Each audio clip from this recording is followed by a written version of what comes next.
ویدیو باشیم، من میخوام بذارمش. استاد جباری استاد بنده، تاج سر بنده و هر چی که بلدم از ایشون یاد گرفتم. استاد سلام، حالتون چطوره؟ امیدوارم که عالی باشید. امروز میخوام 3 تا حرکت بهتون آموزش بدم برای پیک بازو، پیک عضله جلو بازو که هم خوش فرم‌تر بشه و هم برجسته‌تر. با من همراه باشید. خب اولین حرکتی که میخوام بهتون بگم حرکت جلو بازو لاری هست که حالا هم میتونید با هالتر انجام بدید، هم با دمبل و هم با ماشین. که خب با ماشین خیلی ایمن‌تر هستش. استاد عزیزم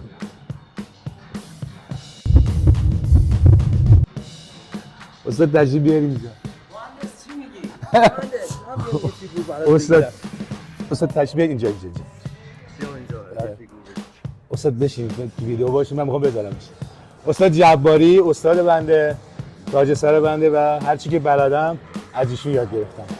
استاد یه حرکت رو برای ما میزنید لطفاً؟ چیو اینو؟ جلو بازو لاری رو. بله میخوایم. نه استاد، نه معمولی. برای پیک بازو داشتیم. به به دیگه اصلا نمیتونم چی بگم دیگه. پیک بازو و جلو بازو لاری. استاد ما عرض ادب و احترام. قربون شما برم. برای شما استاد.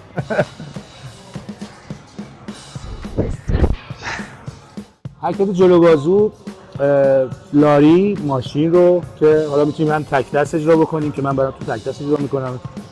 قبل از اینکه آرنج صاف بشه کامل برمیگردیم به سمت بالا. انقباض ریلکس، انقباض ریلکس. طریق تنفسش هم اینجا دم بازدم.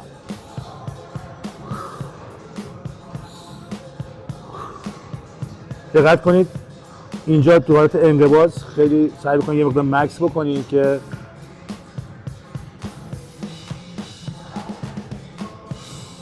برای هر دست بتونید 10 تا 15 تکرار انجام بدین و بعد دست بعد.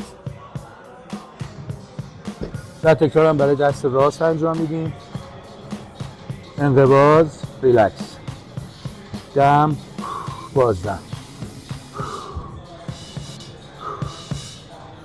دقت کنید دست کامل باز نمیشه، این اشتباهه. احتمال پارگی رباط و تاندون بازو هستش. اینجا شما کامل متوقف میکنید و بعد برمیگردید به سمت بالا.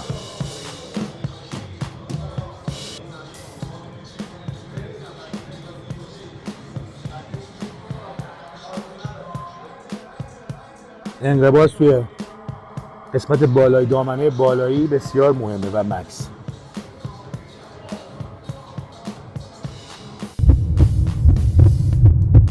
حرکت بعدی که من برای پیک بازو بهتون پیشنهاد میکنم حرکت جلو بازو لاری دمبل چکشی هستش که براتون الان انجام میدم. حرکت رو دقت بکنید.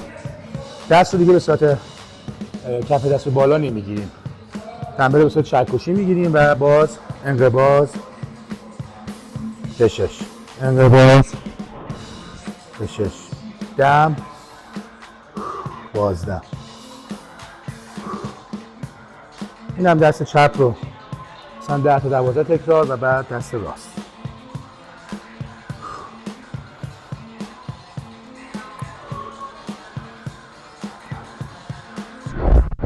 بدن کامل روی میز سوار باشه، نه جدا باشه به این صورت یا دست آرنج از میز جدا بشه.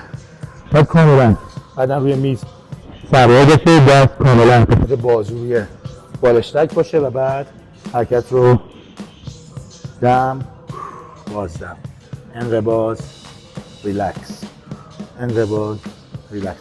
دقیقا که اینجا دست کامل باز نمیشه. به این حالت تحت یه زاویه قبل از اینکه کامل باز شه شما متوقف میشین و بعد برمیگردین. 10 تا 12 تکرار هم دست راست رو انجام میدین. یکی از حرکات مورد علاقه من هست چون به عضله براچیالیس هم فشار میاد و ساعد رو هم زیباتر میکنه. توی فیگور ساید چست واقعا عملکرد بهتری به شما میده.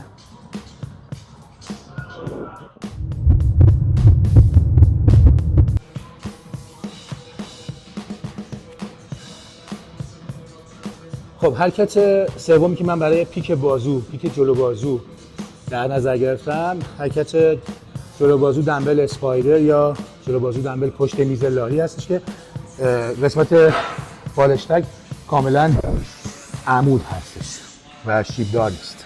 خب دقت بکنید اینجا بازم طول بازو روی بالشتک قرار میگیره و جدا نمیشه.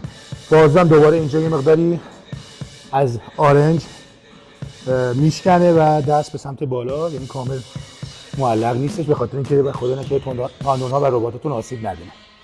10 تا 12 تکرار هر دست رو انجام میدید که فشار لازم رو به پیک بازوتون بیاره. خب دقت کنید. انقباض، کشش، انقباض، کشش، دم، بازدم،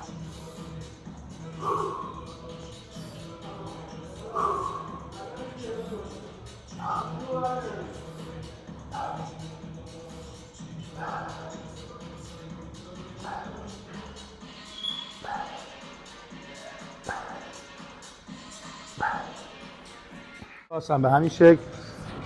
کل طول بازوی بالشتکه، دست کامل باز نمیشه، کمی از آرنج خم میشه. بعد انقباض، ریلکس، انقباض، ریلکس، دم، بازدم.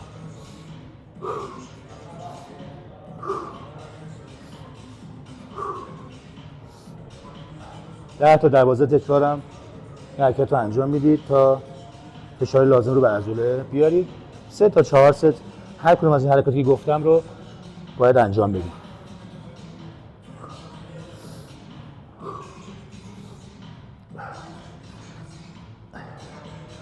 حالا شما میتونید مثلا این حرکات رو یه دونه‌اش انتخاب بکنید و بعد از یعنی انتهای تمرین بازوتون انجام بدید. مثلا فرض کنید جلو بازو دمبل میزنید، هالتر میزنید، سیمکش میزنید، انتهای تمرینتون یکی از این 3 حرکت رو برای پیک بازو انجام بدید.